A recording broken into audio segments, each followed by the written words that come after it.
আসসালামু guys, high. ভিডিওটা শুরু করে নিলাম এই টেমটি দেখিয়ে।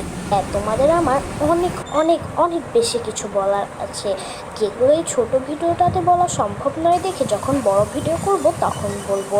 মেন কথাগুলো তাহলে বলা শুরু করি। সকালে না আমি ঘুম থেকে উঠে রুমের মধ্যে বেশ হাঁটাহাঁটিই করছিলাম। কি মনে করে যেন বাইরে এসে দেখি অনেক রোদ উঠেছে, আর তার মধ্যে আমার পর্তুলিকা ফুলটা ফুটে গেছে। রুমের মধ্যে আমি তিনটি গাছ রাখি, বলতে গেলে বেলকনি।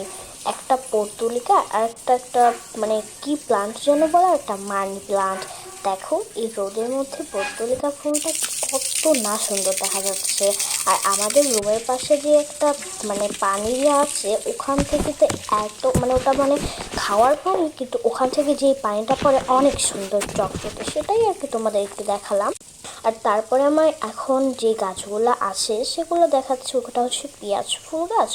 আর এখানে ওই যে দেখালাম রুমের মধ্যে তিনটা গাছ, আর রুমের বাইরে কিছু গাছ আছে ওগুলো দেখাচ্ছি। রুমের বাইরেও সুন্দর সুন্দর গাছ আছে যেগুলো কালীগঞ্জে ছিল। ওফ, কিভাবে যেন তোমাকে বলেই ফেললাম, আমরা কালীগঞ্জ থেকে নর্থ বেঙ্গলে চলে এসেছি।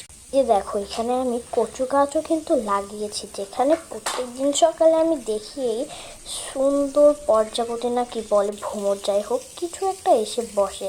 আমার তো দেখতে অনেক ভালো লাগে। আর রুমের বাইরে যে বড় বড় গাছ ছিল ওগুলো তোমাদের সাথে অন্য একদিন শেয়ার করব।